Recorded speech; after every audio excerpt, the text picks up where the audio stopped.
Hello guys, and welcome to a new episode of the Football Show. Today we're going to talk about yesterday's Carabao Cup semi-final first leg review between Newcastle and Manchester City, and also we're going to talk about another Carabao Cup semi-final, this time between Chelsea and Arsenal, and also we're going to preview today's AFCON semi-finals as well.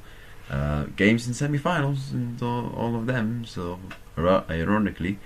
But let's start with the Carabao Cup. Newcastle against Manchester City. Manchester City win 2-0 thanks to goals from Antoine Semenyo and Ryan Cherky. Semenyo, what a performance from him! Fantastic performance for him. I mean, he scored against Exeter in his debut, but that was against Exeter. But in this game, he proved like if he keeps playing and if he keeps performing the way he performed in this game against Newcastle, he could be a great player in the future for Manchester City. And City in the first, I think in general Man City deserve to win. Like I said, Semenyo, very good performance from him, and if he keeps performing like this, and if he keeps playing, because first of all you have to earn your place in the Guardiola team, and if he keeps playing and he keeps performing, he could be a great player for Manchester City in the future. And also, City, they deserve to win. I think they were over 90 minutes. They were the better team. They deserve to win, and they deserve to beat Newcastle United. I felt like Newcastle United, they should have done better in their performance. Nothing to take away from City's performance. I felt like City were dominant side in this game. The performance was fantastic. In terms of control, in terms of chances, and they were much better than Newcastle, and they deserve to win. They conceded some few chances defensively, but in general they looked quite strong defensively. Defensively they looked very, very strong, and it was a deserved win for Manchester City. It was a deserved win.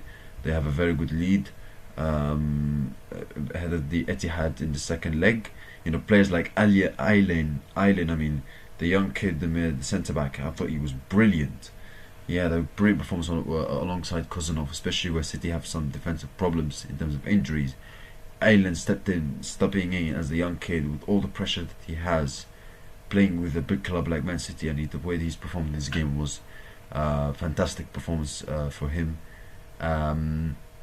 And it was a very good performance for City, and I think they deserve to win. They could have even scored more. And yeah, Ryan Cherky finished it off towards the end. I felt people look at statistics and say, oh, maybe Newcastle, they gave a decent fight to Man City because they had done shots and they had one less shot on target than City. But if you watch the game, City, I think they slapped them in the face, and they could have scored more, if I'm being very honest. Yes, Newcastle had chances. Visa, they had that one at the start where he had this chance and he should have took it. But Newcastle, I felt like they were very poor. Newcastle, I felt like I expected a bit more from them. Considering it's a cup semi-final, I expected a bit more passion, more energy, more desire. I expected the fans to be, up for a big game like this. I thought the atmosphere of Newcastle was flat as well. Not only the players were was not a good performance from them, also the fans were flat. It seemed like a lot of things from Newcastle's side in this game was quite flat. And it's strange because in this kind of games, Newcastle at home, cup semi-final, you would expect the fans to turn up, right? And they didn't, surprisingly. So, but you have to give an element of credit to City because they made them look quiet.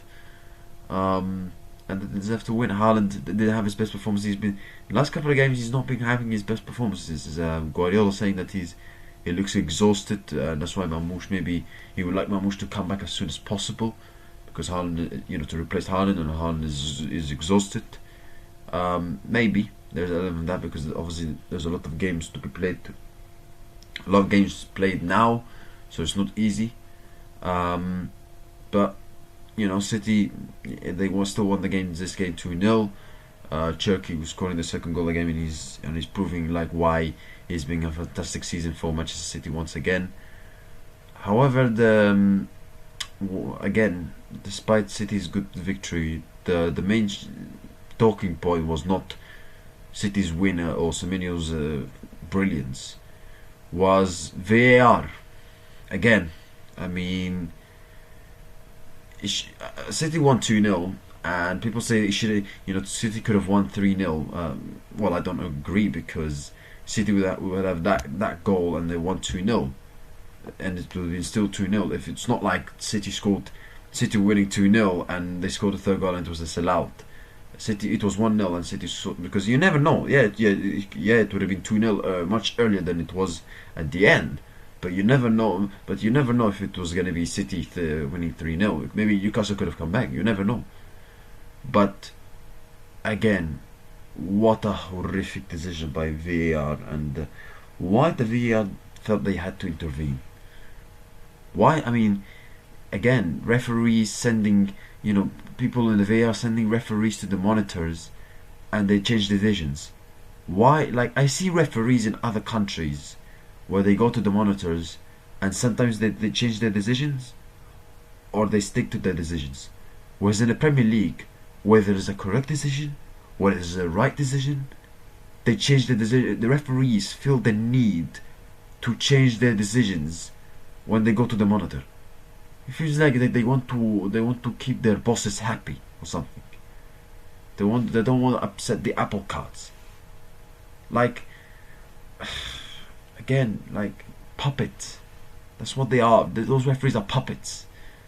You can clearly see they've never played football in their careers. You can clearly see that they don't. I'm pretty sure those referees in the Premier League never even played Sunday League football. They're never alone professional football.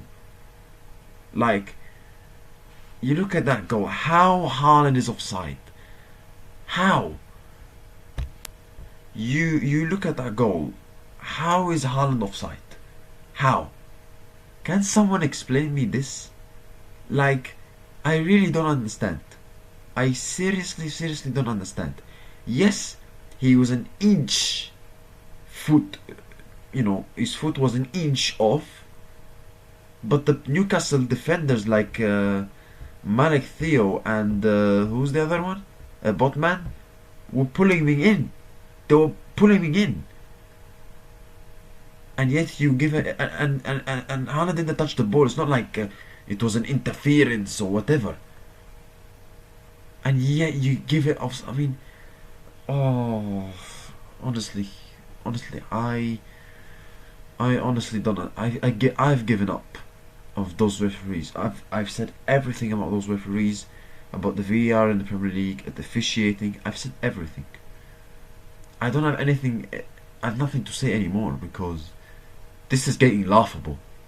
They're even searching for decisions they're even searching for something to disallow the goal,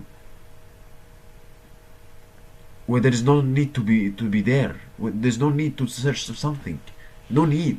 Yes, I know you want to make sure you make the best possible decisions as much as you can, but don't overcomplicate it, because that's what the people in the VAR and the referees do. They overcomplicate it. It's my level of micromanagement. It's level of micromanagement, and I'm pretty sure Howard Webb is gonna come on at some point and say, next week or a couple of days, and say, "I'm sorry, we got this decision wrong." And what's going to be the benefit then? What, City gonna get their goal back? Or I don't know. What? Also, are you gonna apologize to Semenyo then? Or are you gonna give him a gift then, or what? Semenyo's gonna get I don't understand. I really don't understand those referees. I honestly, if you guys watch my videos, you've seen me tear the referees apart, destroy them week after week, talk them week after week, hammering them in AFCON, in the Premier League. But now I've given up, because we are used to this. We are used to this level of stupid officiating in the Premier League. We are used to this. Why am I surprised? Why am I surprised? Because We are used to this stupid refereeing. Why am I surprised? Why? Why am I surprised? Honestly, like, and you saw what Pep Guardiola said after the after the game, and the way he was talking, you can clearly see. You see, it's a guy that someone is trying to create some siege mentality in order to motivate his players to try to win the Premier League or the Champions League. You can clearly see it. You can clearly see it, and I love that from Pep. Yes, listen, some of the things he was saying in the interview, you would think like there's an agenda against Manchester City, which I don't believe there's an agenda against Manchester City. It's just the referees are crap for making these kind of decisions. But I love that. It's like, it's it's us against them. It's us against the world. He's creating that mentality, and he's done that before, Pep. Let's not forget that he's done that before in that treble season when the 115 charges thing. He used that to create a siege mentality, and they won the treble. And he's doing it again. He's the master of doing these kind of things. Him and Mourinho and Ferguson were the masters of doing this, creating a siege mentality to help the team, to motivate the team. And you can clearly see the City players after the sellout goal. You can clearly see they were fired up. The City players, they were fired up. They were angry, and the level of motivation increased. So I think, and Guardiola said it. Even Guardiola said it, that this kind of decisions will help them, make them better. So he's like, okay, you wanna put us down? You think we're gonna get beaten down? You think you're gonna put us down? Okay, watch this. We're gonna show you who's the boss. And I love that from Pep.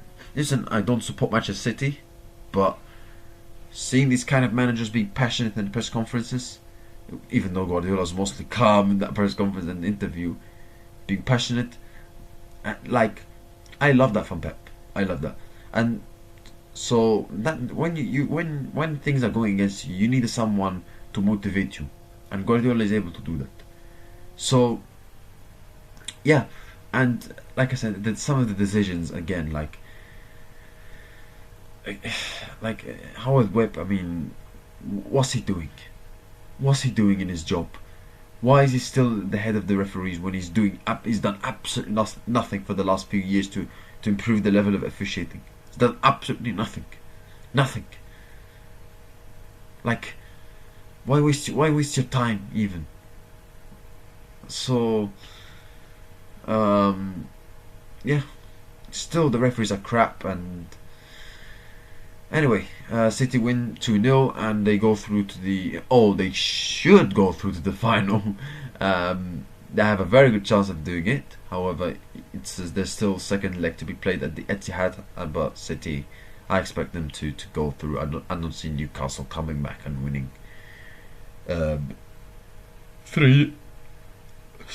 don't see Newcastle United coming back and winning 3-0. I really don't see it. So yeah, and I was disappointed in Newcastle's performance. I expected more from them as a team in their performance, and also from the fans' point of view. I expected more passion from them. Roma got knocked out by Torino of the Coppa Italia.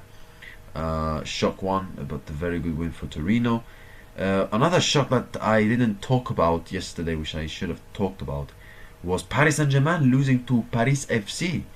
Local teams who are not far away in the cities, ironically. But Paris Saint-Germain loses to Paris FC in the Coupe de France. So there's not going to be another sextuple for PSG again. And listen, I mean, PSG have won a lot, and in this kind of cup competitions, one-off game, anything can happen. So they're the European champions, so they still got the league to play for. They've got the Champions League, so I don't think it's the end of the world. Yeah, obviously they should win all of these domestic trophies in France every year, which they've done almost every year. But this kind of knockout games, this kind of cup competitions, you're never going to win every year, because knockout games can be very, very crazy. Small teams can get make a great upset, as it showed in the Premier League and it showed in this game against Paris FC. So they still have the League A, which they should win, even though they're behind Lens, and they've got the Champions League as well to play for. So yeah, I don't think it's not ideal for PSG to get knocked out by Paris FC and the Coupe de France, but I don't think it's the end of the world for them yet. Now let's move on to today's games.